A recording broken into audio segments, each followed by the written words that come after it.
I think most people have not paid attention. They think beauty means it must be sunrise, sunset at the most. The very way a person walks is beautiful, that geometrically things have fallen into place. The cosmos itself is perfection of geometry. If I look at a man or a woman, first thing is, I see their geometry from head to toe.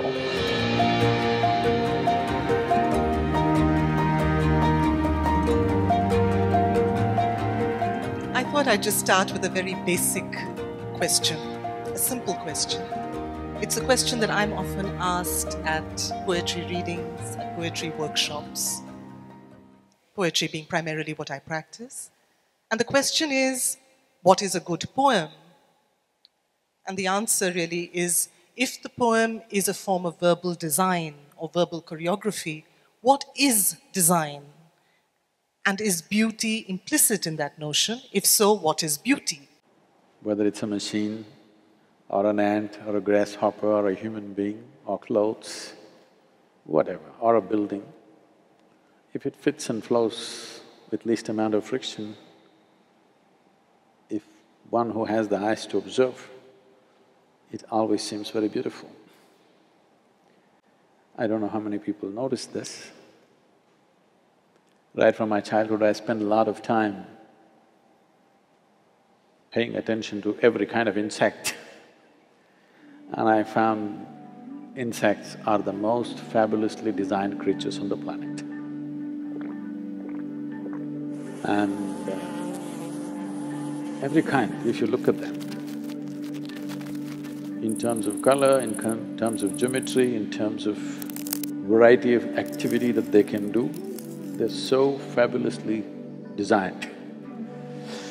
So, when I say you're beautiful, don't think I'm saying you're an insect. That's not what I meant.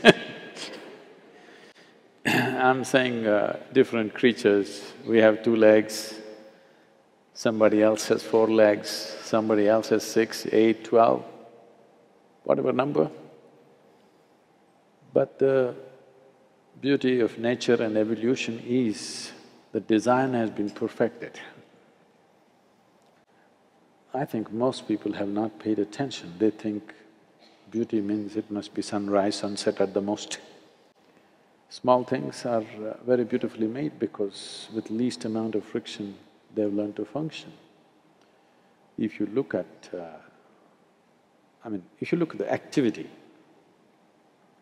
if you measure the activity, let's say of an insect, how much activity an insect is performing, for how many calories that he consumes. Obviously, he's geometrically perfect, least amount of friction.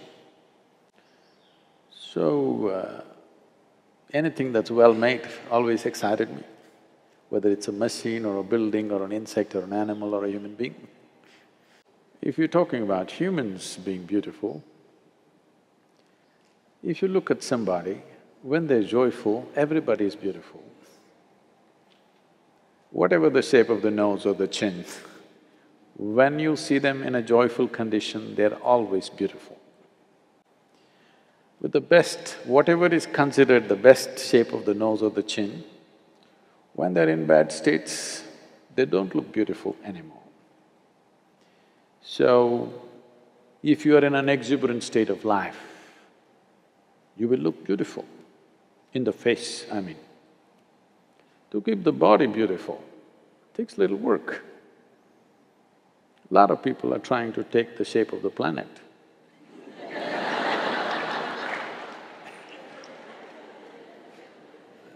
No, I'm not saying in an insulting way, I'm saying… when you look at the world, particularly when I travel outside the country, India, also in India, not so in rural India, if you go to urban India, when I was growing up in school, there were only 2 fat kids, only 2. And we always thought, they were like stood out because all of us were scrawny, because there was so much activity and so many things to do. But today you see children getting off a school bus, almost 40–50% are like this. Maybe it's part of the evolution that they're trying to become like the planet. So, isn't a round person beautiful? See, that way if you look at it, it's the way you look at it. You can look at anything as beautiful. If you are in a certain state, everything looks beautiful, that's different. But I think we're talking about physical, mechanical beauty.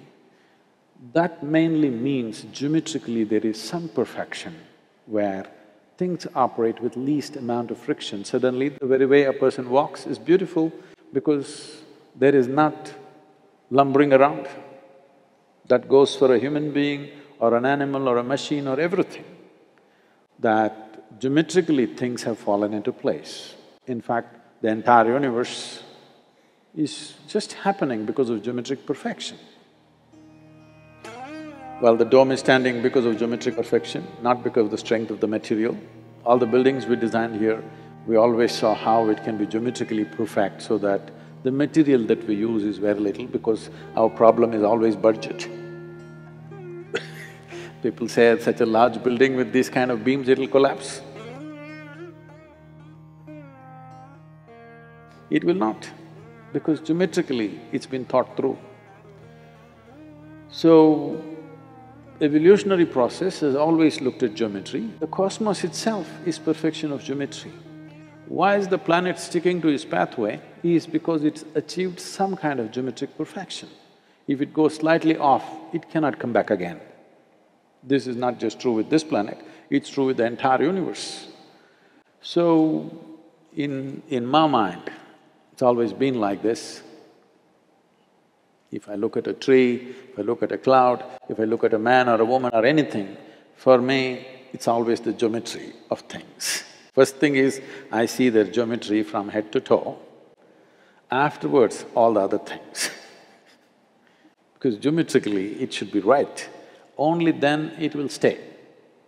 Otherwise, its very life is reduced. Life of a building or an animal or a creature or anything, any form in the existence, if it doesn't find some kind of geometric harmony, then it will go before its time. The entire yogic system is just that. To align your body to the cosmic geometry, so that if you sit here for 2 days, it's still no issue because you have understood the geometry of the body.